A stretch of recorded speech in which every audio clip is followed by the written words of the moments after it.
नमस्कार दोस्तों, स्वागत है आप सभी का। और आज मैं आपके लिए लेकर आया हूँ वंशागति तथा विविधता के सिद्धांत, जो आपकी क्लास नंबर 27 है, जिसमें हम करेंगे 50 टॉप मोस्ट क्वेश्चन। पहला क्वेश्चन आपके सामने है, लिखा हुआ है कि किसने मेडल की सफलता में योगदान दिया था। आपके सामने पहला क्वेश्चन लिखा हुआ है कि किसने मेडल की सफलता में योगदान दिया था, बताइए।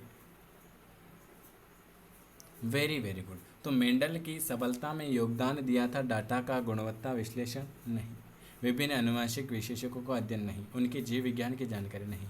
मेंडल ने की सफलता में योगदान दिया था एक बार में एक ही लक्षण का अध्ययन करना।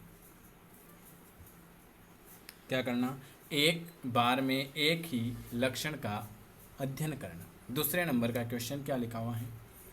हेप्लोइड्स मतलब अगुणित दोनों अप्रभावी व प्रभावी। क्या?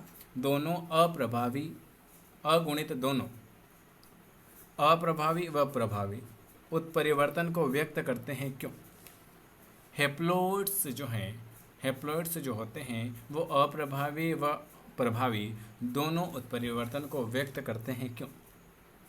बताइए। क्यों व्यक्त करते हैं? क्योंकि प्रत्येक जीन के कई एलील होते नहीं, प्रत्येक जीन के 2 एलील होते नहीं, प्रत्येक जीन के लिए एक एलील होता है। ऑप्शन सी वाले पर हम चले जाएंगे। तीसरे नंबर का क्वेश्चन लिखा हुआ है कि एक परिवार में 5 लड़कियां हैं। क्या है? एक परिवार में 5 लड़कियां हैं। छठे बच्चे के लड़के होने की कितनी संभावनाएं हो जाएगी, बताइए। एक परिवार में 5 लड़कियां हैं, छठे बच्चे के होने की क्या संभावना? Very good, 50%। कितनी? 50%। अगला क्वेश्चन क्या लिखा हुआ है? अगला क्वेश्चन लिखा हुआ है, कृषि में प्रयोग किए जाने वाले उत्परिवर्तन सामान्यतः कैसे होंगे?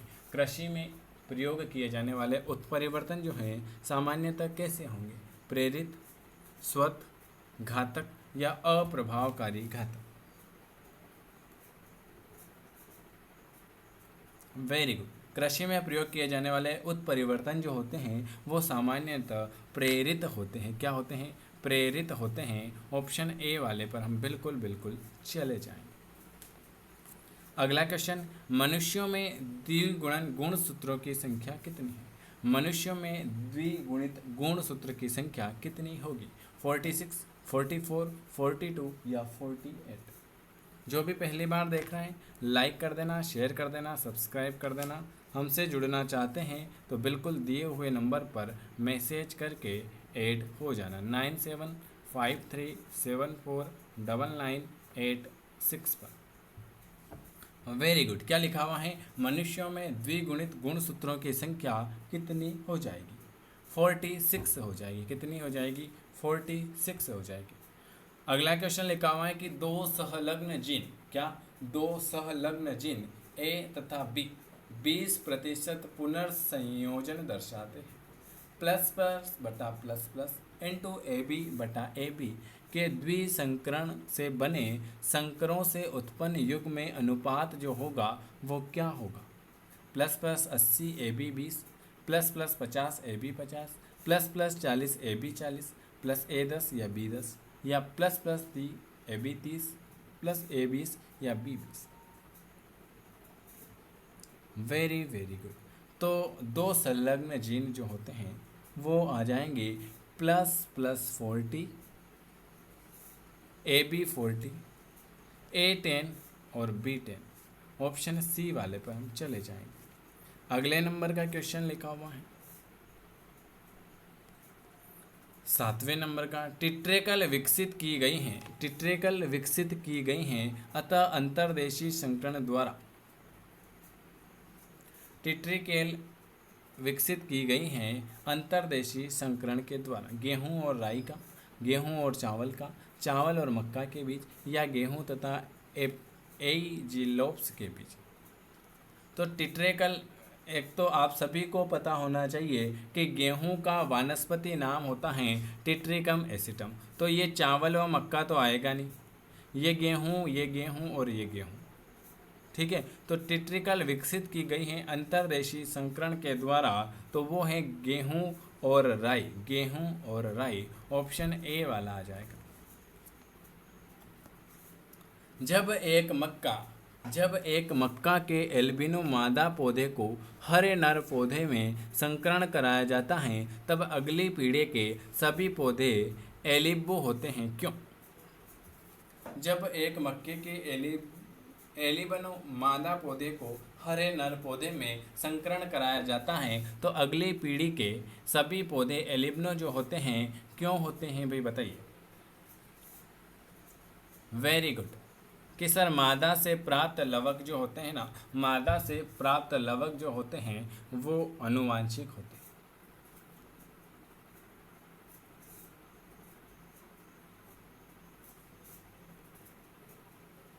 Very very good. अगला क्वेश्चन लिखा हुआ है, टीटी के संकरण करता है संततियों के गुण जो होंगे कितने होंगे?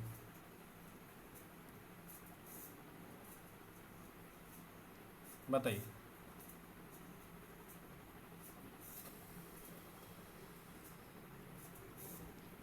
टीटी से संकरण करता है संततियों के गुण 50%, 75%, 25% या सभी प्रभावी?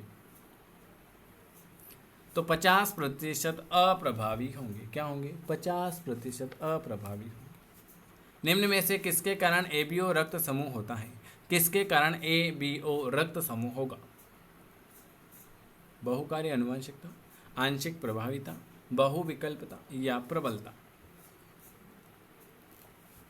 किसके कारण एबीओ रक्त समूह होता है? वेरी वेरी गुड, आंशिक प्रभाविता के कारण। किसके कारण एबीओ रक्त समूह होता है? तो आंशिक प्रभाविता के कारण, ऑप्शन बी वाला। अगला क्वेश्चन लिखा हुआ है, अप्रभावी एपिस्टेसिस में F2 पीढ़ी में फिनोटाइट का अनुपात जो होगा वो कितना होगा? अप्रभावी एपिस्टेसिस में F2 पीढ़ी में फिनोटाइट का अनुपात कितना होगा? 9:6:1। Very good. AABB and AABB संकरण का परिणाम क्या होगा? ये वेरी मोस्ट इंपॉर्टेंट क्वेश्चन है। बताइए, AABB में संकरण का परिणाम क्या होगा? 1 AABB हो जाएगा, ऑप्शन ए वाला आ जाएगा। अगला क्वेश्चन,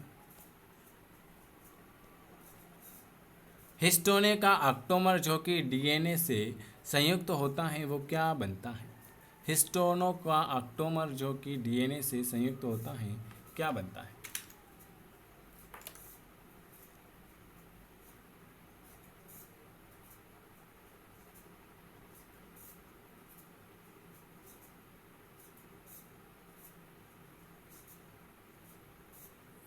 हिस्टोने का ऑक्टोमर जो कि डीएनए से संयुक्त होता है वो क्या बनेगा?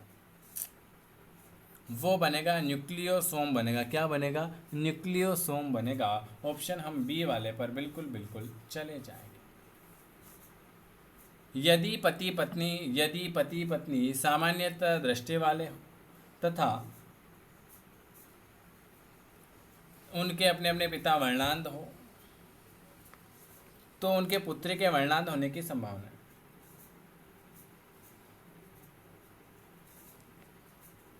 बताइए।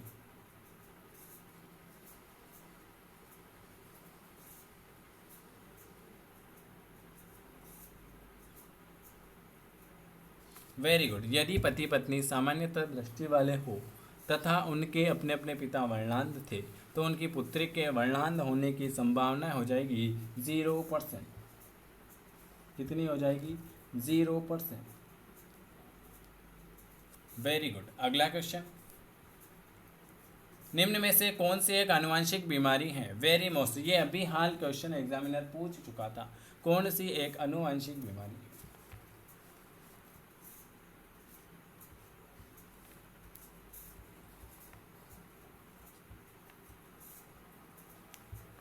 Very good. कौन सी एक आनुवंशिक बीमारी है? 15 नंबर का डी वाला हो जाएगा फिनाइल कीटोन्यूरिया। कौन सी? फिनाइल कीटोन्यूरिया, ऑप्शन डी वाला आ जाएगा। पुरुषों में हीमोफीलिया अधिक पाया जाता है, क्यों? पुरुषों में हीमोफीलिया अधिक पाया जाता है, क्यों?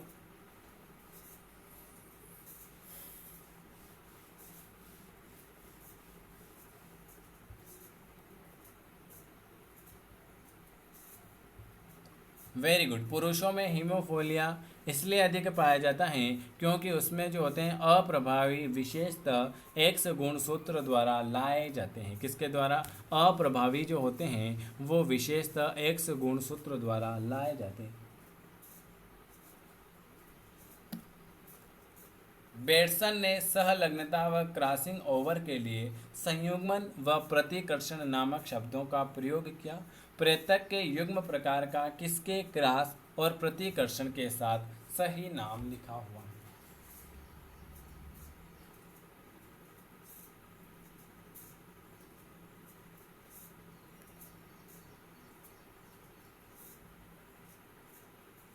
Very good.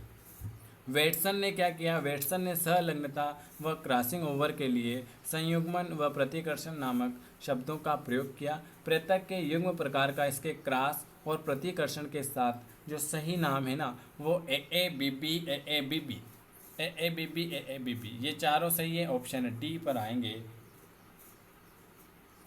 A B B A B B, option number आ जाएगा आपका डी वाला।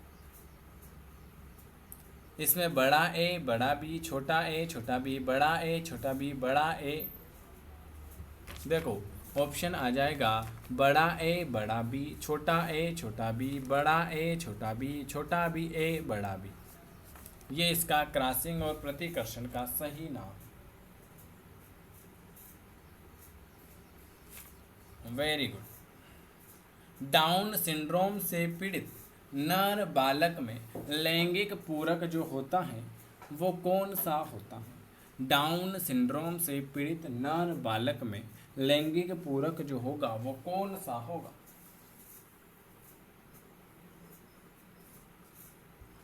वेरी गुड, एक्स वाई हो जाएगा, एक्स वाई। अगले नंबर का क्वेश्चन, लाल एंटीरियम का संकरण सफ़ेद से कराया जाता है तो RW गुलाबी होती है, यह किसका उदाहरण है?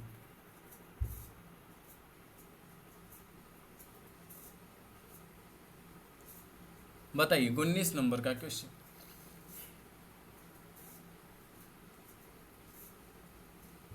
बिल्कुल सही जवाब है बी वाला, आंशिक प्रभाविता का नियम हो जाएगा। किसका? आंशिक प्रभाविता का नियम हो जाएगा।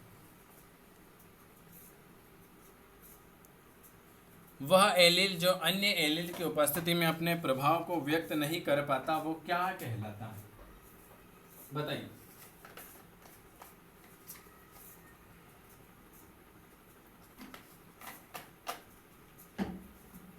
वह एलील जो अन्य एलील की उपस्थिति में अपने प्रभाव को व्यक्त नहीं कर पाता है वो क्या कहलाएगा? तो वो कहलाएगा अप्रभावी कहलाएगा, अप्रभावी।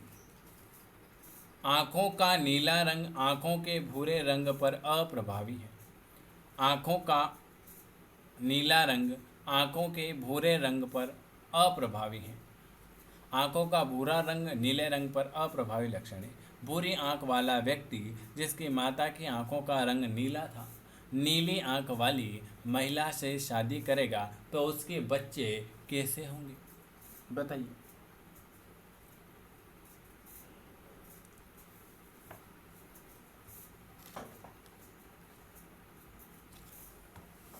कि सर आँखों का नीला रंग आँखों के भूरे रंग पर अप्रभावी है, तो वो हो जाएगा दोनों जो होंगे दोनों नीली व भूरी आँखों वाले 1:1 में होंगे। ऑप्शन ए वाला आ जाएगा। अगला क्वेश्चन है, निम्न में से कौन सी द्विसंकरित अवस्था है? द्विसंकरित अवस्था कौन सी होगी? बताइए, द्विसंकरित अवस्था कौन सी होगी? 22। Very good. TTRR द्विसंकरित अवस्था जो होती है TTRR ऑप्शन नंबर डी वाली हो जाएगी। मेंडल ने किस पर प्रयोग किया था, एक क्वेश्चन तो आपको कमेंट बॉक्स में बताना है। और मेंडल का अंतिम नियम कौन सा था? मेंडल ने किस पर प्रयोग किया था और मेंडल का अंतिम नियम कौन सा था, बताइए। वेरी गुड कि सर मेंडल का लास्ट नियम था स्वतंत्र अपव्यूह। क्या था? स्वतंत्र अपव्यूह। किसको आनुवंशिकता का पिता कहा जाता है? ये very very most important question है। तो मेंडल को आनुवंशिकता का पिता कहा जाता है। अगला क्वेश्चन, मेंडेलियन संकरण में कारक के विपर्यासी जोड़े क्या कहलाते हैं?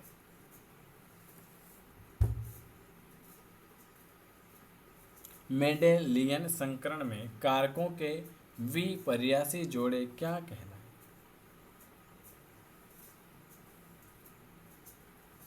वो कहलाएंगे एलिलोमार्फ। क्या कहलाएंगे?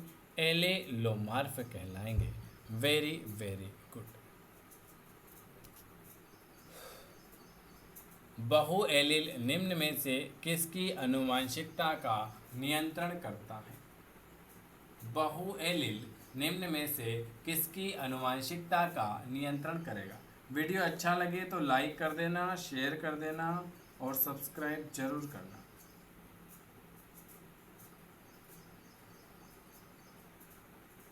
बहुएलिल निम्न में से किसकी आनुवंशिकता का नियंत्रण करेंगे? तो वो जो नियंत्रण करेंगे रुधिर समूह का। किसका? रुधिर समूह का। ए रक्त वर्ग वाला पुरुष का विवाह ए बी रक्त वर्ग वाली महिला से होता है। तो किस प्रकार की संतति यह इंगित करेगी कि पुरुष जो हैं वो विषम यौगिक हैं? बताइए। 27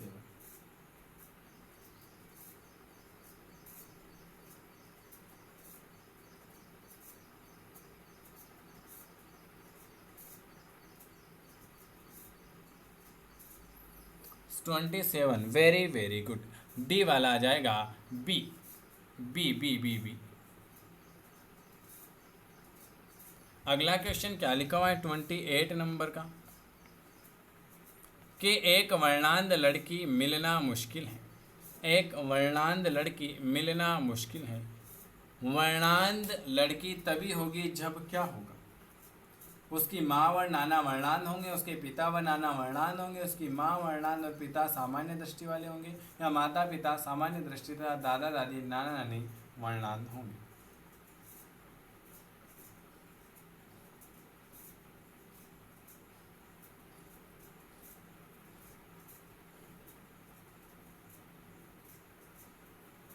वेरी गुड, बताइए। एक वर्णांध लड़की कितना मुश्किल है? वर्णांध लड़की तभी होगी जब उसके पिता और नाना वर्णांध होंगे। 29 नंबर का क्वेश्चन, दो समरूप एलील युक्त जीव कौन से हैं? प्रभावी, संकर, विषम युग्मी या समयुग्मी?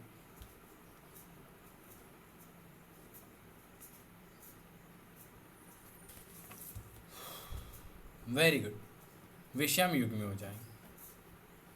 मेंडेलियन कारकों का पृथक्करण किस में होता है? लाइक शेयर कर देना रे। मेंडेलियन कारक का पृथक्करण किस में होगा? एनाफेज फर्स्ट, सेकंड, डिप्लोटिन या मेटाफेज फर्स्ट?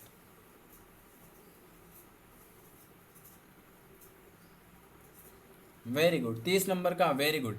मेंडेलियन कारक का पृथक्करण जो होता है वो एनाफेज मतलब फर्स्ट अवस्था में होगा। 31 नंबर का क्वेश्चन है कि AABB और AABB के बीच क्रॉस में AABB के बीच F2 जीन रूप का अनुपात क्या हो जाएगा? ये क्वेश्चन कितनी बार पूछा हुआ है और very most important question. 31 number का वेरी गुड। 1:2:2:1 हो जाएगा ऑप्शन सी वाला। वह घटना जिसमें एक जीन जोड़ा दूसरे के प्रभाव को दबाता है वो क्या कहलाता है। क्वेश्चन लिखा हुआ है कि वह घटना जिसमें एक जीन का जोड़ा दूसरे के प्रभाव को दबाएगा उसे हम क्या कहते हैं। प्रबलता, प्रभाविता, उत्परिवर्तन या इनमें से कोई भी नहीं। तो उसे हम कहेंगे प्रबलता, कहेंगे कि वह घटना जिसमें एक जीन जोड़ा दूसरे के प्रभाव को दबाता है उसे हम कहेंगे प्रबलता, कहेंगे। ऑप्शन ए वाला आ जाएगा। एक एलील प्रभावी होता है यदि अभिव्यक्त किया जाए।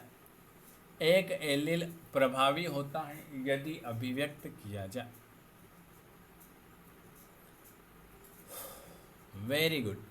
एक एलील प्रभावी होगा यदि अभिव्यक्त अगर हम कर दें, अभिव्यक्त अगर कर दिया जाए तो दोनों समयुग्मी व विषमयुग्मी अवस्थाओं में होंगे। एक ओ वर्ग वाला बच्चों के पिता का रक्त वर्ग बी है, पिता का जीन रूप क्या होगा।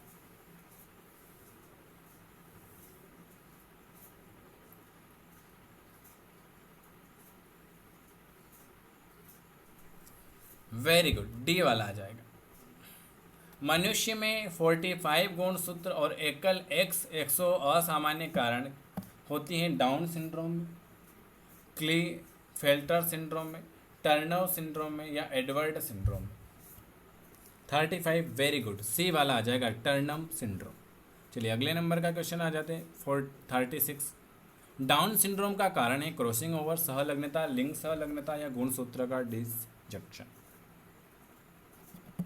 Very good. डाउन सिंड्रोम का जो कारण होता है ना वो होता है गुणसूत्रों का डिसजंक्शन। ऑप्शन नंबर डी वाला। यदि माता वर्णांध व पिता सामान्य हो तो उनके बच्चे, आप सभी को पता है कि माता वर्णांध होंगी और पिता सामान्य होंगे तो उनके बच्चे भी वर्णांध पुत्र व पुत्रिका सामान्यतः वाहक। ऑप्शन ए वाला। न्यूरोस्पोरा के 8 एस्कोस्पोर 2A 4A 4A व्यवस्था को प्रदर्शित करते हैं। यह व्यवस्था क्या बताती है। क्रॉसिंग ओवर का ना होना, अर्धसूत्रीय विभाजन, द्वितीय पीढ़ी का विभाजन या प्रथम पीढ़ी का विभाजन। बताइए 38 नंबर का क्वेश्चन।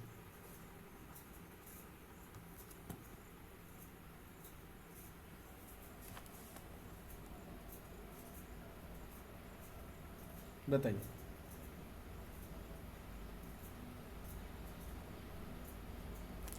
न्यूरोस्पोरा के 8 स्कोरों पर 2A 4A 2A व्यवस्था को प्रदर्शित करते हैं। यह व्यवस्था जो कहलाएगी यह कहलाएगी द्वितीयक पीढ़ी विभाजन। अगला क्वेश्चन। जब एक विशेष गुण सिर्फ माता से आनुवंशिक रूप से प्राप्त हो तो यह प्रतिनिधित्व जो करता है वो क्या करता है। 39 नंबर का। बहुलवक आनुवंशिकता का, कोशिका द्रव्य आनुवंशिकता का, आंशिक प्रभाविता का या मेंडेलियन केंद्र की आनुवंशिकता का। जब एक विशेष गुण सिर्फ माता में आनुवंशिक रूप से प्राप्त होता है ना तो ये हमेशा कोशिका द्रव्य आनुवंशिकता बताता है। मेंडल ने मटर में लक्षणों के 7 जोड़ों के लिए आनुवंशिकता का अध्ययन किया। यद्यपि 21 संभावित संयोजन हो सकते थे। यदि उनको यह बताया जाए कि बाद के अध्ययन में स्वतंत्र अपयूह का नियम नहीं देखा गया तो आपकी जो प्रतिक्रिया होगी वो क्या होगी।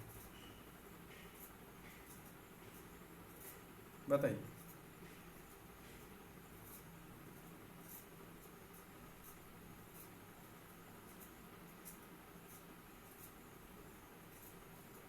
वेरी वेरी गुड, ये लीजिए 4 ऑप्शन। 40 नंबर का वेरी वेरी गुड, बी वाला हो जाएगा। मेंडल ने सभी संयोजकता का अध्ययन नहीं किया होगा। ऑप्शन आपका बी वाला हो जाएगा। ये आज मैंने आपको 40 क्वेश्चन कराए। अगर आपको वीडियो पसंद आता है तो आपको लाइक करना है, शेयर करना है, सब्सक्राइब करना है और अगर हमसे जुड़ना चाहते हैं तो आप इस नंबर पर मैसेज करके ऐड हो जाना है। 9753749986 पर आप मैसेज कर दीजिएगा, आपको ग्रुप में ऐड कर दिया जाएगा जिससे आपको डेली क्लास लिंक सब कुछ मिलती रहेगी। वीडियो देखने के लिए आप सभी का बहुत बहुत धन्यवाद। मिलते हैं अपने अगले क्लास में।